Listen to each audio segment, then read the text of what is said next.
Right. I think someone's going to tell me any minute now in the live chat that I am in fact live. It says I am, so I'm going to trust the technology. I don't know. Right. For anybody who's not been on the planet for the last, I don't know, like decade or something, to my, well, in front of me, but to my right on the screen, no, to my left. To your left. Somewhere on the screen alongside me is to my right. Okay, right. After we do the line dancing that we've obviously planned for, the person who's not me is Robert Spencer. I think we're safe to go with that. He's an author of a ridiculous number of books, 21. If anybody, but no ridiculous books. Well, some people's opinions will differ on that. But some people are what we like to call retards, and by we I mean me, obviously, for purposes of like correct speech. Anywho, 21 books, the latest of which we sort of briefly touched upon with Jay Smith before, but I'd like to kind of go into it a little more. What else? Like, Jihad Watch. How did I forget? Islamicize Me, all sorts of hijinks and so not too rigidly serious all the time, but it is a pretty heavy subject to be involved in. So welcome, Robert. I got there eventually. The intro takes longer yes. than the questions. So yeah, anybody who does have a question that is decent, I don't mean the person, I mean, well, both, hopefully, but the question, please do shove it in with capital letters question. I may see it scoot by, otherwise just keep copy pasting it. I'm not checking my phone at the moment for text messages. I'm looking for my list of stuff that I'm going to speak about. So, right, let me take a breath. Okay, with regards to Did Mohammed Exist, which is the book handily and also the topic, have you always suspected that he was some kind of fabrication? I'm going to get onto what kind, but is it something that you've always held, or was there some like eureka moment where you thought, it's all twaddle? I mean, he's all twaddle. Okay, and what was that? Like, what led up to that for you? Well, I started out assuming that Muhammad existed because it's taken for granted everywhere in the world. And so when I took college courses on Islam, they spoke about Muhammad as a historical figure. They gave us birth and death dates and location of his activities and so on. And no hint whatsoever that all of this was based on material that is a couple hundred years after he's supposed to have died. So it wasn't until later, much later, in 2006, I wrote a book called The Truth About Muhammad, the founder of the world's most intolerant religion. It's a biography of Muhammad based on Ibn Ishaq, the earliest biographer of Muhammad. The biographical material about Muhammad in the canonical Hadith collections. Hadith is reports of Muhammad's words and deeds, primarily Bukhari and Muslim, the ones that Muslims believe are most reliable, and Ibn Sa'd, a few other biographers of Muhammad. And I noticed at that time that none of this material was earlier than 130, 140 years after Muhammad's life. And it was impossible to find anything earlier. There isn't anything earlier. So I put a caveat in that book that this is a biography of Muhammad based on how he is depicted in Islamic texts. But the historical value of this material is highly questionable. And I always wanted to come back to that. In 2011, I finally got a chance, 2010 or 11, it all runs together now. That was Did Muhammad Exist, the first edition. Now coming in July is a revised and expanded version of Did Muhammad Exist. I got a chance to revisit this issue to look at the historical data in depth. And the more you look, the less there is to see. The more you look at early Islam, the less Islam there is. And there's no Muhammad. Those halcyon days. Yes. There was a time. So, Okay, so you've taken your previous work on it, expanded upon it, kind of revised potentially in light of developments within that decade or so, Yes. and also the preceding 1400 years, I assume. What do you postulate is the truth of the matter? Do you have like a multi-scenario potentials, or do you like hone in on? I mean, for me, just off the top of my head, the alternative is either there was a completely other one person who morphed into Mohammed. There was an amalgamation of different, like pretty dubious dudes, as it were, into one guy, or it's a literal fairy story, like was just penned, you know, as a, I don't know, like a PR move, was of some like a solidifying or unifying concept of the best example, although they're a bit shady on where these best examples might be found.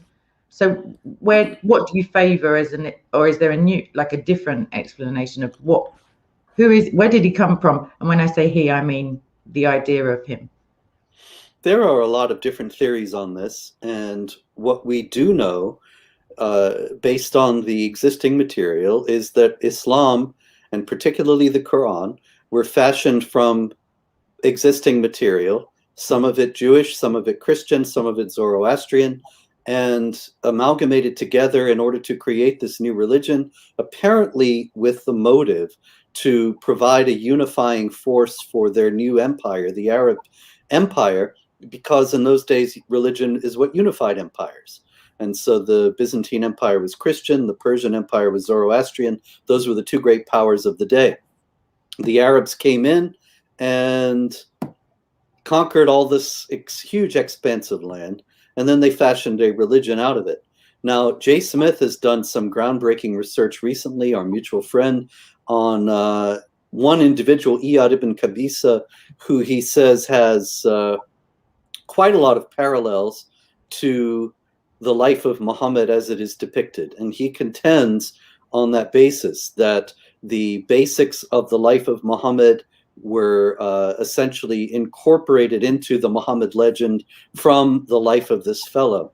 And that may well be, but at the same time, it's also clear that a number of sources went into this mythical creation.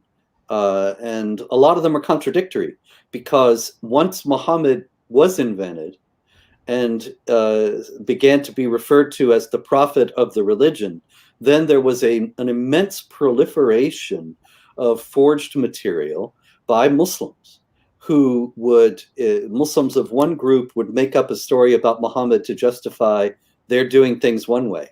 And then Muslims of the rival group would make up another story about Muhammad to justify their doing things in a different way.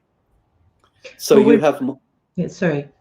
Very briefly to sum up, so you have Muhammad saying, don't kill women and children, and you also have Muhammad saying that if you're, when he was asked about bombarding a place that was full of women and children, he said, they are of them. They're all of the same polytheists, so it's all right. This is just a flat contradiction that can only be explained by the fact that these two stories about Muhammad were invented by rival groups. And so there's a lot of that. That makes me think it's not just one single person who became Muhammad, but rather a lot of existing material that got mixed up together in this. I think that I can see a definite correlation with like authentic history, as it were. The you know, the Roman Empire being Christianized was potentially in order to unify, because everybody was worshipping different gods on different days and had different priorities, whereas one God who you would be willing to die for, as it were, was preferable, even if, you know, it's debatable whether the emperor was a genuine convert or whether it was like a machination just to unify. But that did happen historically, so that lends credence, I guess, to wanting a monotheistic religion to unify a region and then smash the life out of everyone around you, kind of thing, and conquer lands and such. I think I haven't really looked into it too much, because it doesn't matter to me either way. I know that people who follow that religion are still just as in trouble if he was a real guy or not. I think it's between you and Jay, you're tackling the book, the man, the everything surrounding it. So the rest of us just basically get to smoke a quick ciggy and kind of try and catch up and argue with people. But I think just if he is the result of like a figurehead being copy pasted with all these different outlying groups and their desires, I mean, it just shows what a bunch of rascals were around in those days, because none of them seem to have got the hang of this best example business, because I don't know where they got that moniker from or why they felt it important, other than a reflection of Christianity. And you mentioned the various books. If they were drawing from the apocryphal or the like infancy gospels and the Jewish text and the genuine Christian text and the Zoroastrian, couldn't they find anything nice? I mean, were they just looking for horror stories maybe to frighten people into submission, or because they did have swords as well? So that's part of it. One of the things that they were trying to do is strengthen their empire. If you have a bunch of people who are generals, warlords, and they are fashioning a religion in order to strengthen their own empire, then they're going to make it into a warlike, aggressive, violent, and supremacist religion, because then those values will be inculcated into the population, and the people will fight in order to preserve and expand the empire, which is what the people who run the empire want. So they wanted it to be martial and aggressive and violent, and that's what they made it. Were there any, this is a genuine question that I have no idea.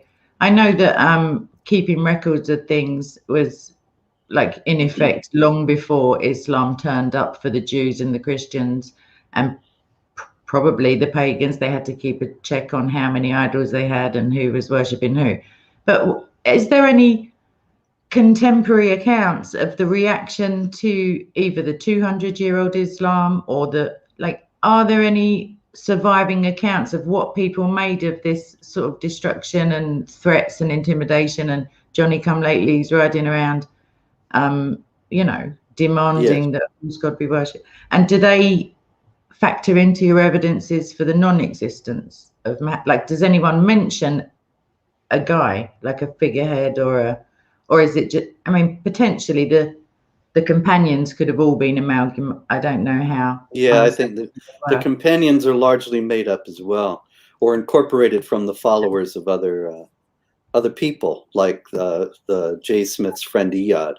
The thing about Muhammad is the yawning absence of any mention of him. There is plenty of record of how people reacted to the conquests, and plenty of record of non-Muslims saying the invaders came out of Arabia and they burned the churches or the Hindu temples or whatever, and they put themselves in charge and they brutalized people and so on. There's a lot of that in the 7th century, a great deal of record of it. And this is one of the reasons why people doubt Muhammad's existence, because in all that material, there isn't any mention for 60 years after the conquest started of a Muhammad or a new religion or a new holy book. So the idea of the people being energized by Muhammad's words and then going out and invading and conquering, and then the people who they conquer say, why are you doing this? And they never mention the motivating factor for it. It's very hard to believe. Yeah, so it's almost as if it's all nonsense, Robert. Well, yeah, but you don't have, in the time that it's supposed to have happened, and in the immediate aftermath of it, you just don't have any record of Muhammad. You have a couple of mentions of the name, but even they may be a title more than a name, because it was not a name before the Prophet of Islam. But it is a title, the one who is being praised, the praised one. Yeah. So in light of that, you have but you don't have anything of the biographical material that comes later. So in light of that, you cannot assume that there was this Muhammad and this Quran laying around and nobody ever talked about them and nobody ever mentioned them. It would be the most extraordinary omission in history. Yeah. So it would be feasible to think that potentially when Uthman standardized, he may have destroyed like Islamic accounts of Muhammad for sure, because he went on a bit of a power trip, but that wouldn't explain the absence of what, it's not extra Islamic, or I don't know what the word is, but outside of Islam, those accounts that have survived about the, you know, the robberies and the persecutions and stuff, but not of this guy. So, okay, that's something to ponder for a long time. I mean, you've had like a 10-year run up, so I'll just take my time. Well, with I don't it. believe in Uthman either. Okay. The first one we have any You're record tell me of. you don't believe in Allah. Come on now, don't believe The first one that we have any actual historical record of, contemporary historical record of, is Muawiyah, who is the caliph starting in 661. Okay. And that's after the rightly guided caliphs. He's the first not rightly guided caliph. The wrongly guided. Yeah, exactly. You have Abu Bakr, Umar, Uthman, and Ali, and those are the four rightly guided caliphs from 632 to 661. But there's no historical record that any of them existed. And there are a lot of funny things about this. For example, Uthman, as you noted, is supposed to have collected the Quran. He's supposed to have, in the year 656, he called together all the people who had copies of the Quran or who had parts of it memorized, and he standardized the text and burned the variants and distributed the copies to all the Muslim provinces. That is the story. Mm-hmm. There are a couple of problems with it. In the first place, there's still no mention of the Quran for another 40 years. Mm. So if it was distributed to the provinces in 656, why does nobody get around to quoting it or mentioning it until 691, 35 years? Why? Where was it? Why wouldn't that, even if it was just being quoted, there would have been somebody mentioning it, one can assume, when they're talking to the non-Muslims who are asking them why did they do this. You would expect, like they say today, you read the ISIS literature and Al-Qaeda, everything, all the jihad groups, they're quoting Quran left and right. Yeah. You would expect that the jihadis of that time would. Allah knows best. I mean, you would just for any awkward questions or. But you would expect them to be saying the Quran told us to do this, and there isn't any. And also, there's one other thing I got to tell you before, and then I'll be quiet. No. Uthman is supposed to have collected the Quran in 656. Now, there's another story about Abdul Malik. Abdul Malik was the caliph from 685 to 705, and it's during his caliphate that you start actually hearing about Islam and Muhammad and the Quran. And there is a tradition of Abdul Malik saying, I'm afraid I'm going to die during Ramadan because I was born during Ramadan, I became caliph during Ramadan, and I collected the Quran during Ramadan. So I'm afraid I'm going to die during Ramadan. Now, you see, people will the ordinary reaction to that is people will say, well, that's a false tradition because Uthman had already collected the Quran 40 years before. But my question is, okay, but if that were true, why was that tradition invented? Who decided to make up a story about Abdul Malik collecting the Quran? It makes much more sense if Abdul Malik collected the Quran and said it was Uthman to give it an air of authenticity.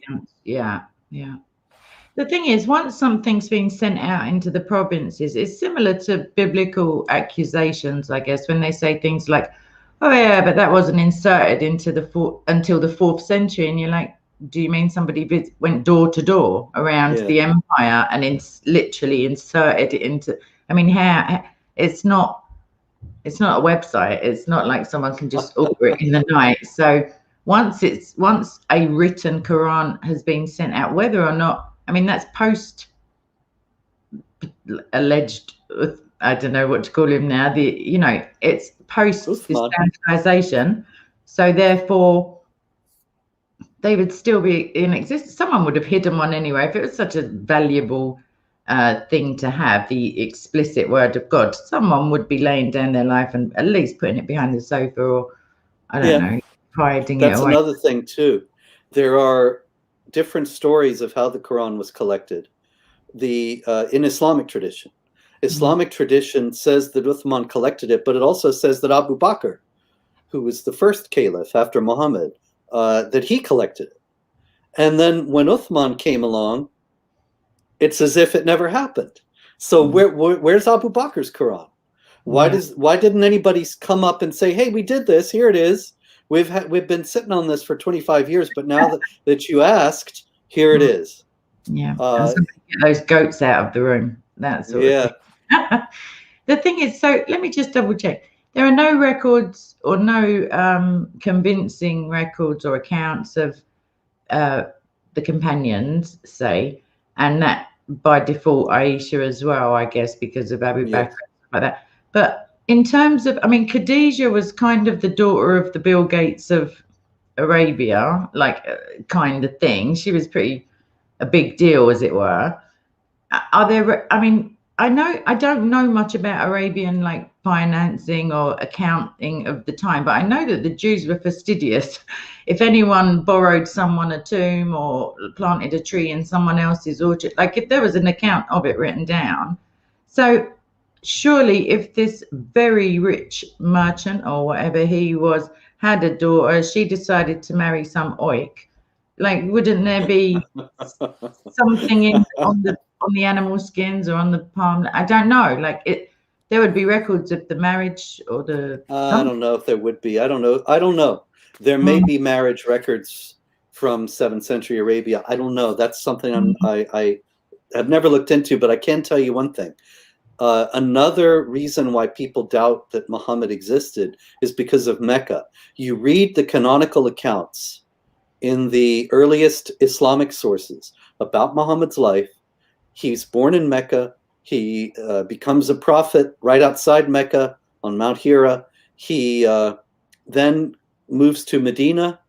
At the end of his life, he conquers Mecca, comes back to Mecca, and dies there. So the Kaaba is in Mecca, the Great Mosque is in Mecca, the tomb of Muhammad, and it's very centered on Mecca. Mecca is supposed to be... Except Petra. Yeah. Well, this is the problem. That Mecca is supposed to be the center of all this, and it's supposed to have been a great trade center. And Khadija was a trader, a merchant, and Muhammad worked for her.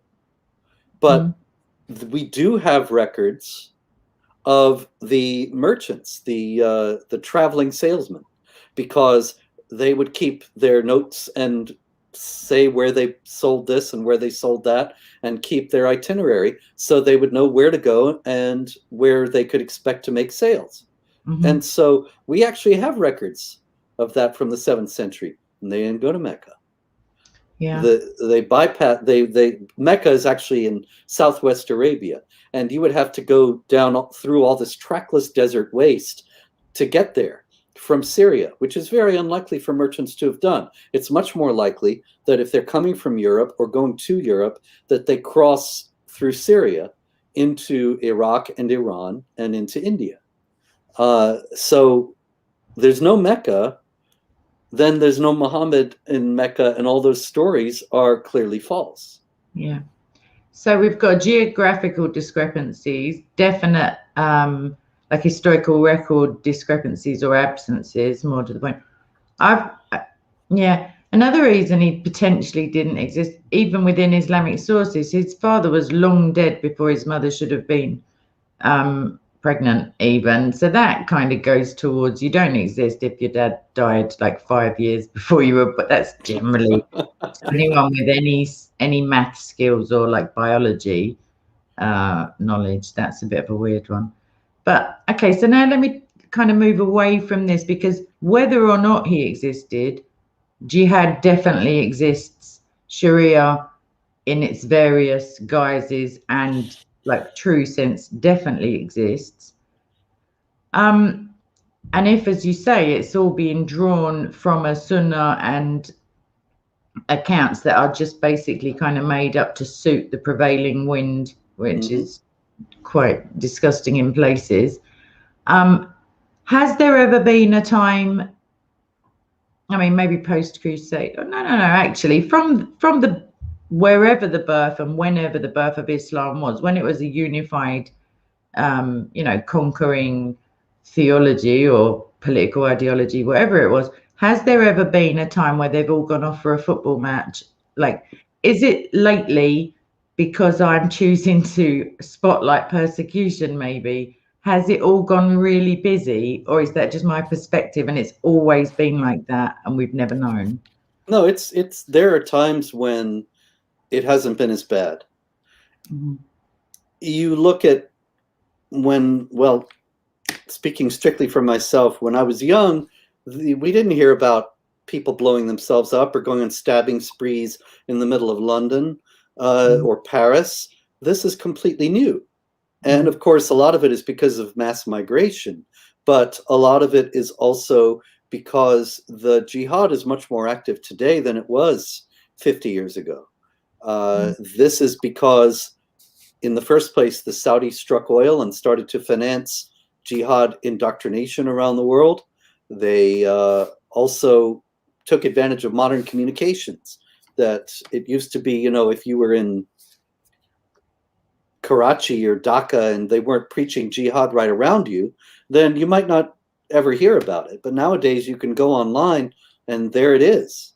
And so these kinds of things have led to a resurgence. Also, the victory of the Iranian revolutionaries and the establishment of the Islamic Republic, which showed, as far as jihadis were concerned around the world, that the non-Muslim powers were weak and able to be conquered. So you have various factors making it more virulent today. There's also, if you look back through Islamic history, and I could mention my book, The History of Jihad, you have a pendulum swinging back and forth in a certain sense, that Islamic law is just as inhumane for Muslims as it is for non-Muslims.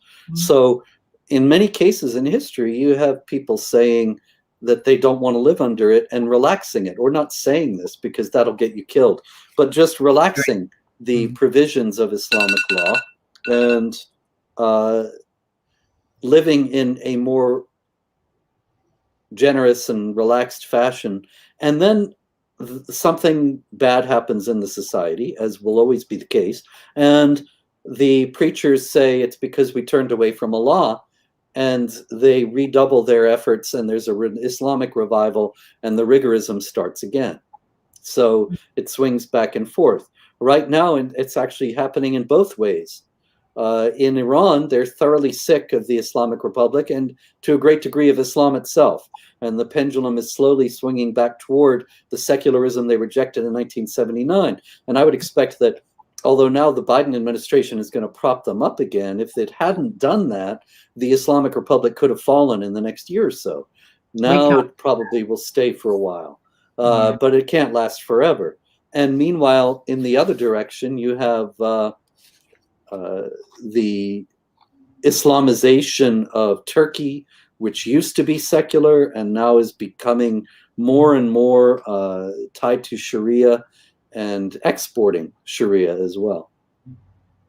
I noticed it doesn't seem to get, I mean, you'll be an exception, but it doesn't seem to get any airtime whatsoever. But I think Sweden, I don't know if it was the week before January, I think. I'm going to get my dates mixed up, but within the last 2 months, a church was firebombed, the same church twice within 4 days. If anybody just puts in desecration of churches France and then hits the image search, it's just what it's something like, I mean, 3 years ago, I think it was 2+. So on average, between 2 and 3 churches per day, every day, all year round, being desecrated, attacked, feces smeared on the walls in the shapes of crosses. Like, quite imaginative desecration, apart from the boring old firebombs and the smashing up the icons and tearing down the crosses. And I wonder, I don't know, is there evidence of, I know in the Quran there's mixed feelings, shall we say, about Christians. There's the I'm a little bit weak, can you be my friend kind of version. And then there's the, well, tough luck, now I'm in charge bit. But I mean, is that a long running thing? Are there trends in jihad? Like, are there, I know, you can't chop everybody's head off when you want to, but yeah, is church desecration a newish phenomena, or is it, I don't know, is there a memo going around? Like, what's going on with the church? I know under dimitude, you can't repair your churches, but these are churches in France, which I think what you said about the migrant population is definitely correlative and causative. I think there's stats on that are pretty, unless you're very left wing, they're obvious. You just have to look at them with your eyes. But yeah, is that a newish thing? Like, what did a church ever do to anybody? Apart from make you make you what? Cold and potentially bored when you're young. But oh dear. Well, oversharing my part. Yeah. The churches have always been desecrated throughout history. There are in the history of jihad abundant accounts of Muslims either destroying churches or synagogues or Hindu temples or converting them to mosques. The most notable examples, of course, are the Temple Mount, the Dome of the Rock, and the Al-Aqsa Mosque, built on the site of the Jewish temple. The Jewish temple, of course, had been destroyed many centuries previous to the conquest, but those mosques were built there to make sure it wouldn't be rebuilt and to declare the supremacy of Islam. The Hagia Sophia in Constantinople, at one point the grandest church in the Christian world, converted to a mosque on May 29th, 1453. Thousands of Hindu temples. There are records of many of them in the history of jihad. Terrible stories about the places being obliterated, destroyed, and the gods broken up and the pieces put in front of the mosque so that the Muslims would be trampling the Hindu gods and so on. Deliberate, calculated insult to show the supremacy of Islam. The kind of desecration that we see in France nowadays is a little bit different because the circumstances are different, but the intent is ultimately the same: to show contempt for the non-Muslim religion, to strike terror in the hearts of the enemies of Allah, as the Quran says in chapter 8, verse 60, to show that Islam is present and superior, and to frighten the non-Muslims, which makes them more likely to submit. Yeah, it really does illustrate the, I don't want to swear, I can't think of the polite, the not the backward nature, but the just inverse logic and theological approach. I mean, humans don't often get it completely right if they've got a ill-informed text to go by, but to literally war against the flesh of other people, it doesn't make any sense, because if Allah is gathering converts by means of anything other than genuine, heartfelt acceptance of his will or recognition of his greatness, or I don't know, whatever he fancies really, but if you're just forcing people into it, there's no glory given to any real God, like the real God by that. It's not a conversion. If you don't really believe it in your heart, then you're just a statistic. And do you know what I mean? It's a bit, but you're thinking like a Christian. I know it's a problem. It is a problem. I must admit. In all seriousness, this is a very big problem that we have in the West. That in general, people, even though Christianity is much less influential in the West than it used to be, it is still in the mindset of people who are atheists, people who hate Christianity. They still think to a tremendous degree like Christians in ways they don't even realize. And one of them is that the people tend to think that religions are all about magnanimity and brotherhood and peace, and all religions. They assume that all religions are like Christianity, or they assume that if you're religious, then you're going to be gentle and sweet and kind to everybody, because they can't conceive of a religion that actually has violence against other people as a holy act that the God will bless. But that's what Islam is. It's kind of the embodiment of Jesus saying the time will come when men will kill you and think they're offering service to God. That's Islam. The men kill you and they think they're being holy and righteous when they do it. The thing is, they think they're offering service to God, but at the same time, the apologists for them are now quite comfortable saying, oh, actually, it's not your God. It's my, like, that facade all kind of, I don't know, it just crumbled all of a sudden. It used to meet such resistance if you pointed out that Yahweh is not Allah, because there's just multitudes of reasons why he can't be. Like, well, Allah can't be Yahweh, but now it's just kind of casually accepted. But at the same time, yeah, it's very odd. It's very perplexing. There will be an answer. I will find it. I just haven't got time because I'm trying to sort out Nigeria with the persecution. Right. And that is what that's what I wanted to kind of ask, really. So the rigidity, even though there was, I don't know, like, I don't want to say reformation, but Wahhabism, and there have been moves. They've never really been progressive in a positive sense. They've been regressive, but they've been like ebbs and flows of, like you say with Iran, like more strict adherence, and then everybody realizes, hold on a minute, this is unworkable. We have to have some like fluidity of society and stuff like that. How do you suppose that this cult, I guess, of wokeness and progressivism and subjective morality and all, like, how does that come up against something so rigid? Even in its relaxed state, Sharia is pretty like lethal, literally, to most people apart from the judge. How do they seem to, why I mean, I get it if you want to defend everybody and everybody's equally able to yeah, but those same people are pretty casual about disparaging Christianity and mocking, and, you know, like, do you have any theories as to how, is it just subversion, like on the part of Islam, to these sort of well-wishers, or I don't know what you'd call them, do-gooders? Do you mean why do leftists defend Islam? Is that what you're asking? That's exactly what I mean, but I'm quite verbose. Why use only 4 words when you can? Yeah, that's what I'm asking. Yes, please. I think they both hate the same things. They both hate Judeo-Christian tradition. They both hate the West. The jihadis, right from the beginning of Islam, have tried to conquer Europe. And so if you have a force that hates what you hate, then you know the old saying, the enemy of my enemy is my friend.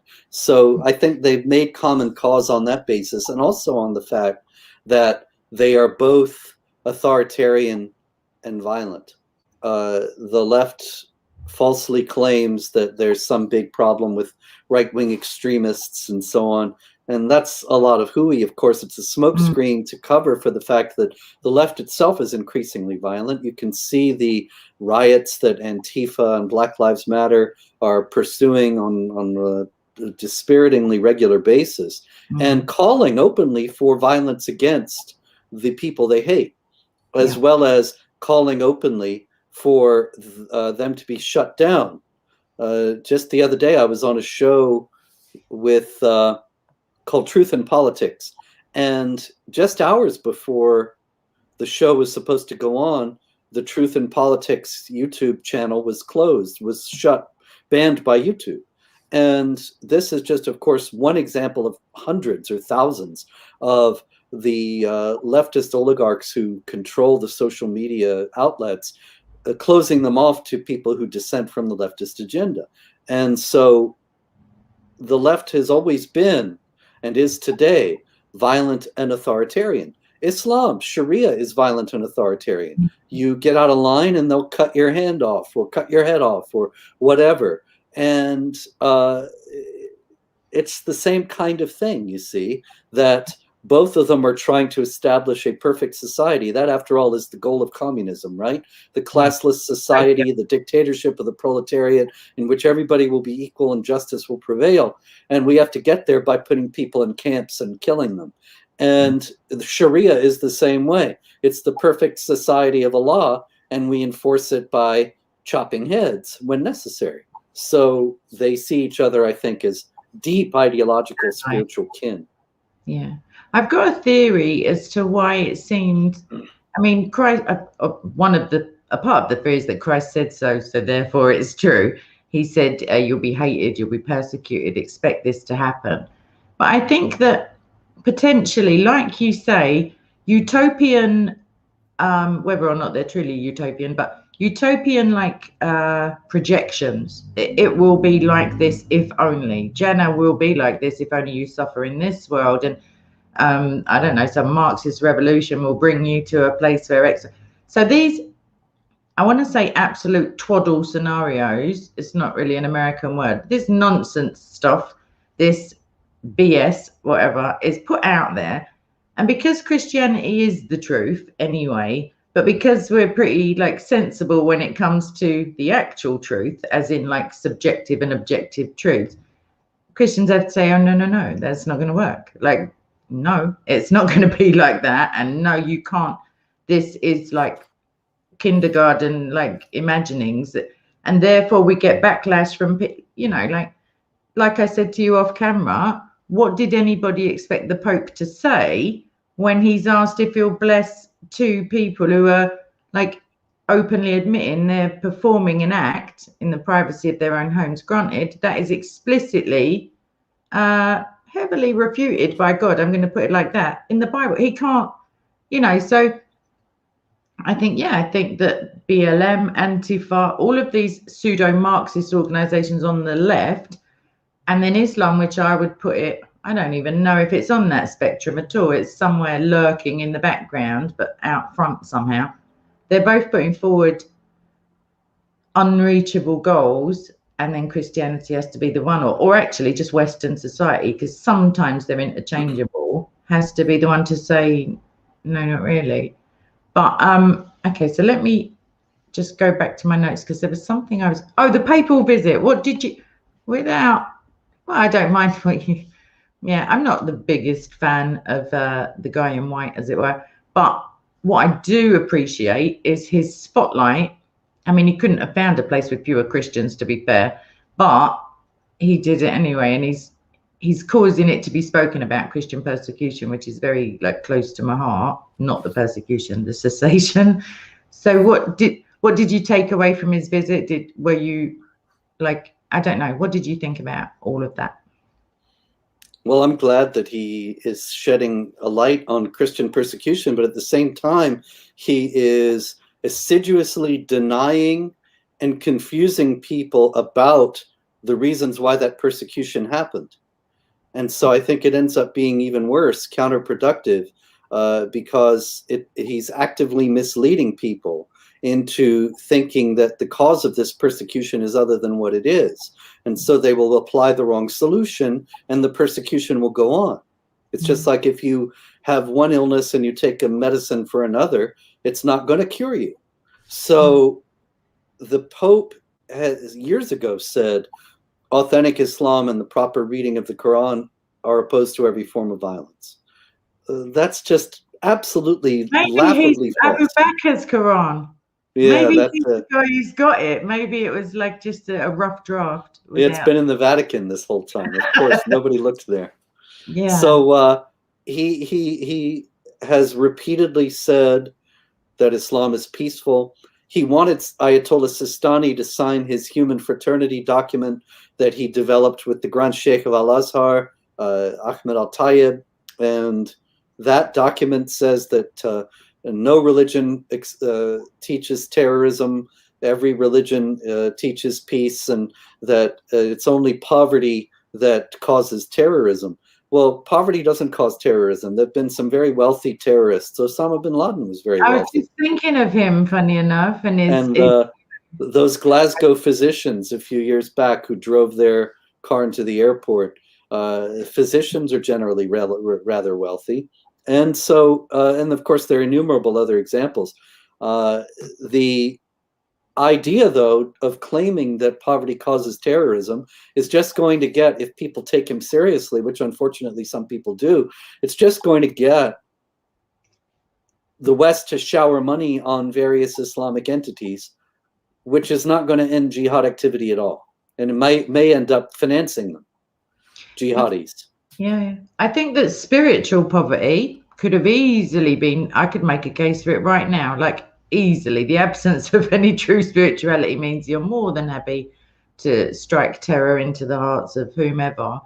But it's a little bit like, I don't want to say liberal because I always think of real liberals, but it's kind of like the theories that, you know, crime, the reasons for crime are all to do with a lack.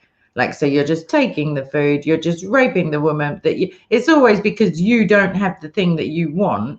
But it doesn't, these theories don't take into account the lack that is then created in the person whose purse has just been stolen and virginity is just like whatever it is. And because you don't matter. Yeah. In Islamic law, people don't realize, in Islamic law, the Muslim man is actually more valuable as a human being than other kinds of people. If there are elaborate rules for this. If you kill someone, you don't necessarily have to go to prison. You can pay the relatives of the deceased. And if it's a Muslim man, you have to pay a certain amount. If it's Christian, you have to pay less. If it's a woman, you pay less. If it's a Hindu, you pay even less, and so on. So there's the direct actual teaching is that Muslims' lives are more valuable than non-Muslims' lives. So of course they're going to behave as if they have a lack that they need to fulfill, and it doesn't matter what are your lacks or needs, because you're not as valuable as they are. Yeah, I think it seems to me, I mean, in the Reliance of the Traveller, there's a page that I got an Arabic speaking friend of mine to translate. I wish I hadn't. It's so disgusting. And it's saying that there will be no punishment for these things because, I don't know, Allah felt like it or whatever it was. But the list of like deviant practices that can be gotten away with, as it were just like, I was thinking, why are you giving them ideas? These like people who like, surely it can't be from precedent. There can't have been a raft of cases trying these like quite imaginative crimes. I'm going to say like definitely mentally, like just anyhow, I won't go into that. If anybody does, by the way, have any comment or question for Robert, now would be the time, I guess, to start typing. So one other thing I'd bring up, and I don't know, I guess there must be an equivalent in America. I can't think of it because some of the politicians, I can't look into them. I get so annoyed straight away that I just think, why? I've got my own to rail against. But very recently, I'm so saddened by it. I can't tell you how upset I was. Some LGBT, I don't know how many letters on the end, advisors quit their jobs and basically sashayed out of Parliament, I guess. The left of the House are all on board anyway. And they were pressuring Boris Johnson, who's the Prime Minister, to talk about conversion therapy. They're not talking about transgender conversion therapy. We're good to go with that. That's fine. But they're talking about people who do not want to be homosexual, have made that choice. No, I don't like this. I don't want to do this anymore or feel this way. And then I guess they go to some maybe clinic, retreat somewhere, and they're prayed for, and people fast and do purification and I guess psychological interventions, whatever it may be. But my own government, my Prime Minister has just described prayer as like torture, harmful. A lady called Angela Eagle, I'm going to assume her gender right off the bat. She said that it's it's like telling it's like a religious leader telling everyone you're all sinners. And I was like, yeah. I was thinking, where's the punchline? But that's her horror story, like, you know, that's something simple. But yeah, prayer and fasting in Lent, if you're not too shy, is when they come out with it, is like torture. So, I mean, that's news to me. Have you got any nutters in your government nowadays? The question would be, are there any who aren't? Well, they're probably hiding, to be fair. But yeah, has it completely fallen now that you've got the geriatric person running around? Yeah, I don't see anybody there that I think, oh, it's a good thing that he or she is there, and they'll inject a note of sense. It's all deeply committed far left ideologues. They've never renounced the authoritarian statements that some of their some of the people that support them have made. Some of them quite influential. And so I think it's going to be very difficult times for the United States, for the freedom of speech, and I hope we survive as a free society, but it's going to be tough. Hey, can I answer that? Sure. I just saw is that. Robert working on a new book? Yeah, I was hoping to get a chance to tell you, because I'm very excited about it. I'm just finishing up a book called The Critical Quran, which is the first critical Quran and the only critical Quran. And critical has several meanings. One of them is that it's not, you're not positive about it. And this is certainly true. This is, while many translations of the Quran will try to whitewash and obscure the violent passages, this translation, which is new, makes it very clear that where those passages are and what they exactly say. And the passages that have variants, because, you know, people, Muslims will say that the Quran is perfect. The Quran has never been changed. It's been miraculously preserved by Allah. Of course. I've got hundreds of variant readings from different manuscripts listed in this. And it is a translation, new translation of the Quran, plus commentary that shows what's dangerous about it and how it is the product of historical development. And there are variations, not just the monolith that Islamic apologists like to say that it is. And I hope that this is going to become the single reference for people who are dealing with Islam, trying to understand why it's so problematic and maybe talk to Muslims. That will be out in November, and I'm looking forward very much to that. I'm gonna, obviously you're gonna remember, make a mental note. I'm over here. I'm gonna buy that, please. I'll just, yeah, I did ask you before, I won't give you your exact answer, but I'm just gonna go ahead and say anywhere where they sell good books, like by default, that implies that they have Roberts 21 coming up 22. There's one in the birthing process. I don't know what you call it, like on the drawing board, as it were. So I'm going to put a few links for anyone who's got ethical issues with any providers, but a search engine and click on the shopping thing is also a thing to do, because then you can choose where you spend your hard-earned money. I did see another question that went past. Is Robert going to do any more like cameos? I did see Islam Says Me. It went past in inverted commas. I mean, it's difficult to do those if there are none being made, but yeah, I actually saw that and I was puzzled, because that was a couple of years ago and it was finished. I didn't know. I actually haven't talked to David for a while, David Wood. So he may be doing new ones. I don't know. But if he is, he hasn't called me. If he is doing them, then tell him to call me. I'd be glad to be in it again. I'm not sure that he is. I think people are just hopeful. I was going to ask, so after Jay's debate, there was a fair bit of, I know it was pretty put on, but so you haven't spoken to, like this, will you send him a copy of your book at least? Oh, yeah, sure. I hope that he'll debate me about it. David and I have... I don't even agree completely with either of you, but I'll Well, we've moderate. always been good friends, he and I, for many years now.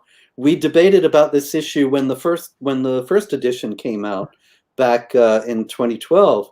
So I don't think that there's any personal animosity on this disagreement, but I hope that he'll discuss it again, and we can discuss some of the things that are new in the new edition. Yeah, plus Jesus was pretty big on forgiveness anyway, so I doubt it.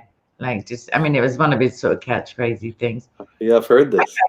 So, any specific questions? I asked about the papal visit, and we got through that pretty unscathed. Yeah, and I'm just looking through. I kind of just wanted to make a comment, I guess, as well. Back to the Marxist BLM Antifa / whatever they're calling themselves this week. Like, it's a little, this cancel culture, this like having a YouTube channel banned a couple of hours before you're due to speak and all of that stuff. One, it pretty much is like excommunication. It's the secular version of what the old Pope, you know, like 500 years ago, what he would do. And it has the ramifications. People are like untouchable in this sort of caste sense. So it's pretty bizarre, because I wouldn't want to agree with everybody. I never would. I couldn't. It's just impossible for me. But I see the flaw in everything straight. That's one of my things. That's the critical part of my reading of the Quran all the time, is I think that's nonsense.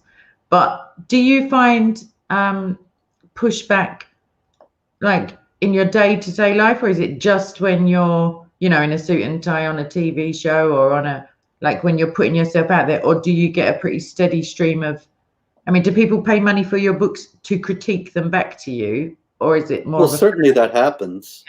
Yeah. It's sort of an ongoing thing. There was an Islamic apologist a year or so ago who did some videos on my book, The History of Jihad, and I was kind of happy actually to see, because I thought maybe we'll actually get some engagement with this material from a Muslim instead of just denial that it exists. But all he did, I watched a little bit of the first one, and he was taking issue with my quoting Muhammad saying, "I've been made victorious with terror," and saying all he means is the fear of God, like it says in the Bible. And so how can you say that this has anything to do with modern day terrorism? Which, of course, in the first place, I didn't say. I just quoted him. But also Muhammad himself engaged in warfare against unbelievers, and he did terrorize them, which makes it pretty clear that when he says, "I've been made victorious with terror," he doesn't just mean the fear of God. Talking about. So the videos, in other words, they're ridiculous, and they're not worth dealing with because there's no real argument there. But you know, if anybody can actually refute what I say on the facts, I'd be happy to see it and have a discussion. I haven't seen it yet. I have decided actually, I'm going to do like a short, not a short series, but a series of short videos on the basics of Christianity. Even I used to go with the presumption that most people who are interested in apologetics or polemics would have like a foundational, and even taking into account denominational stuff, because sometimes, like, I think, oh yeah, that's because those people believe that anyway. Some of it's pretty shocking, like that, because I'm on some social media where there are like debates pretty frequently. Some of the stuff, like, I can be pretty horrified that people actually think that about, and they're Christians and they've just like kind of got stuff mixed up. So I'm going to do that, basics of Christianity. Have you ever like, is there a market for maybe just the basics of jihad, like how people are? How does anyone twist their mind into such a place without coercion, and like, how do you I know there's about countering it, but maybe like bite size, I don't know, like, is that a thing? Well, I've written a lot of books, and one of them was back in 2005, a book called The Politically Incorrect Guide to Islam and the Crusades, which I intended to be a basic introduction to what's difficult, what's problematic about Islam, why there's so much trouble between Muslims and non-Muslims, and so on. I hope that is a clear and easy basic introduction. That's what it was supposed to be. Yeah. It just now, I mean, I'm looking at my bookshelf and it's an indictment. I don't, unless they're on my phone nowadays, even just the reading part, it's too bulk. I'd be carrying around a small library with me. But I find that people of maybe my daughter's age or that, like young people, you don't, I used to walk around with a book in my hands instead of a phone. Everyone's got a phone. I always had a book, but you like, yeah, even spelling's different nowadays, and like there's abbreviations and stuff. So okay, maybe I'll read the book and then I'll present the stuff to the youngsters. Okay. Right, we've been bunnying, as we say in England, for I never heard that one. yeah, rabbiting. It means chit chatting. No, That's new to me altogether. Right. I'm going to do a short series on Cockney rhyming slang as well. Okay. Right, so yeah, please do buy any or all in sequence, whatever, of Robert's books, because he's not doing it for fun. Like, he's spending all of this time putting out the information so that you can assimilate it into your massive amounts of knowledge on the topic anyway, and then polemicize until people just stop. While you're at it, please help me.